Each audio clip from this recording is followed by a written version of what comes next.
Hi friends, నేను మీ Mamata. Welcome to Mamata's kitchen. ఈరోజు మన కిచెన్లో డైమండ్ చిప్స్ని ఏ విధంగా చేసుకోవాలో చూపించబోతున్నాను. ఇవి టీలో కానీ మామూలుగా స్నాక్స్ తినడానికి కానీ చాలా చాలా బాగుంటాయి. ఇవి ఇప్పుడు ఎలా చేయాలో చూద్దాం. ముందుగా ఒక వెడల్పాటి మిక్సింగ్ బౌల్ తీసుకోండి. అందులోకి 2 కప్స్ వరకు మైదా పిండిని తీసుకోవాలి. 2 కప్స్లోకి హాఫ్ కప్ వరకు బియ్య పిండిని తీసుకొని ఈ విధంగా రుచికి సరిపడా సాల్ట్ని వేసుకొని అందులోనే కొంచెం 1 టేబుల్ స్పూన్ వరకు వామ్ని వేసుకోవాలి. దాని తర్వాత నెయ్యిని ఒక 4 టేబుల్ స్పూన్ వరకు వేడి చేసుకొని ఈ విధంగా పోసుకొని ఈ పిండినంతా కూడా కలుపుకుంటే మనకి కొంచెం ముద్దలాగా ఫామ్ అవ్వాలి. అంతేనండి. ఇంకా ముద్దలాగా ఫామ్ అయింది అంటే కనుక మనకి మంచిగా వచ్చేస్తాయి. ఇప్పుడు ఇందులోకి వాటర్ని యాడ్ చేసుకొని మనం చపాతీ పిండి ఏ విధంగా కలుపుకుంటామో సేమ్ అలాగే కలుపుకోవాలి. ఇది చపాతీ పిండిలా గట్టిగా మాత్రం కలపకూడదు. కొంచెం స్మూత్గా ఈ విధంగా ఇక్కడ వీడియోలో చూపిస్తున్న విధంగా కలుపుకోవాలి. ఒక 3 to 4 టైమ్స్ బాగా ఈ విధంగా స్మాష్ చేస్తున్నట్టుగా బాగా కలుపుకోవాలి. ఇది కలిపిన తర్వాత దీని మీద మూత పెట్టుకోవాలి. మూత పెట్టేసి ఒక 5 మినిట్స్ వరకు పక్కన పెట్టుకోవాలి. 5 to 10 మినిట్స్ వరకు చూస్తున్నారు కదా, ఈ విధంగా స్మూత్గా వేలు కూర్చితే లోపలికి పోయేంత స్మూత్గా కలుపుకొని మూత పెట్టేసుకొని ఒక 10 మినిట్స్ వరకు పక్కన పెట్టుకుందాం. ఈలోపు పిండి అనేది చాలా మృదుగా మారుతుంది. ఇప్పుడు ఒక పెద్ద టేబుల్ పైన కానీ, ఈ విధంగా పీట పైన కానీ, బండ పైన కానీ ఎక్కడైనా ఈ విధంగా ఇప్పుడు కొంచెం పిండిని తీసుకుందాం. కొంచెం పొడి పిండిని కూడా తీసుకొని ఈ విధంగా పిండిని రోల్ చపాతీలాగా చేసుకోవాలి. చేసుకొని మొత్తం పెద్ద చపాతీలాగా చేసుకోవాలి. చూసారు కదా, ఈ విధంగా అండి. ఇందులో మనం వామ్ వేయడం వల్ల పిల్లలకి త్వరగా డైజెస్ట్ అవుతుందనేసి వేశాను.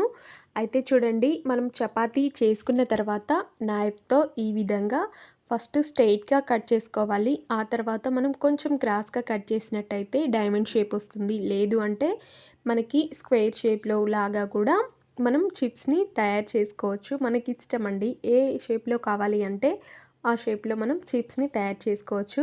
ఫైనల్గా మొత్తం కట్ చేసిన తర్వాత కింద నుంచి చాక్ ఈ విధంగా అంటే మనకి పొరలు పొరలుగా డైమండ్ చిప్స్ అనేవి ఈ విధంగా వస్తాయి. ఇప్పుడు కొంచెం అతికినట్లుగా ఉంటాయి. మనం ఆయిల్లో వేసిన తర్వాత అవి విడిపోతాయి. మరేం టెన్షన్ పడనక్కర్లేదు. ఈ విధంగా డైమండ్ చిప్స్ని తయారు చేసుకున్నాక ఒక బౌల్లోకి వేసుకోవాలి. అలాగే మిగతా పిండిని కూడా సేమ్ ఇలాగే చేసుకొని పక్కన పెట్టుకోవాలి. ఇప్పుడు మనం డీప్ ఫ్రైకి సరిపడా ఆయిల్ని పెట్టుకోవాలి. ఆయిల్ అనేది బాగా హీట్ అవ్వాలండి. చూసారు కదా, ఇవి ఇప్పుడు ప్రస్తుతానికి అతుక్కున్నట్టుగానే ఉంటాయి. ఆయిల్లో వేసినట్లయితే విడిపోయి మంచిగా పొంగుతాయండి. మనకి పొంగడానికి ఇందులో నేనైతే ఏం సాల్ట్, సోడా ఉప్పు వేయలేదు. ఎందుకంటే నెయ్యి వేసాం కదా, చక్కగా పొంగుతాయి. ఇప్పుడు ఇందులోకి ఒకటి వేసి చూడండి, కరెక్ట్గా పొంగుతుంది అంటే కనుక మనం తయారు చేసి పెట్టుకున్న డైమండ్ చిప్స్ అన్నిటినీ కూడా కొన్నిటిని ఈ విధంగా వేసుకోవాలి. చూడండి, చక్కగా విడిపోతాయి. మనం అందులో వేయగానే ఒక 1 మినిట్ వరకు ఇలాగే వదిలేసేయండి. ఆ తర్వాత గరిటెతో కలుపుకోవాలి, టర్న్ చేసుకోవాలి. మనకి ఫైనల్గా డైమండ్ చిప్స్ అనేవి ఈ కలర్కి వచ్చాక తీసుకోవాలి. మనకి వేడి తగ్గాక కొంచెం కలర్ అనేది చేంజ్ అవుతుంది. సో అందుకోసమే వేడిగా ఉన్నప్పుడే ఈ కలర్కి వచ్చాక తీసుకొని పక్కన పెట్టుకోండి. ఇవి టీలోకి అయితే సూపర్గా ఉంటాయి. అండ్ ఇంకొక చిన్న టిప్ కూడా చెప్తానండి. మనం ఇందులో పిండి కలిపేటప్పుడే కొంచెం షుగర్ని మిక్సీ పట్టుకొని షుగర్ కూడా ఇందులో వేసామంటే అది ఇంకొక టేస్ట్ లాగా ఉంటుంది. సూపర్గా ఉంటుందండి. అలా కూడా ట్రై చేయండి. నేనైతే ఓన్లీ సాల్ట్ మాత్రమే వేసి చిప్స్ లాగా చేశాను. మీరు షుగర్ని కూడా పట్టేటప్పుడే షుగర్ని కొంచెం మిక్సీ పట్టి వేయండి. ఇంకా టేస్ట్ అనేది సూపర్గా ఉంటుంది. ఇంకా టీలోకి అయితే డైలీ వేసుకొని తినొచ్చండి.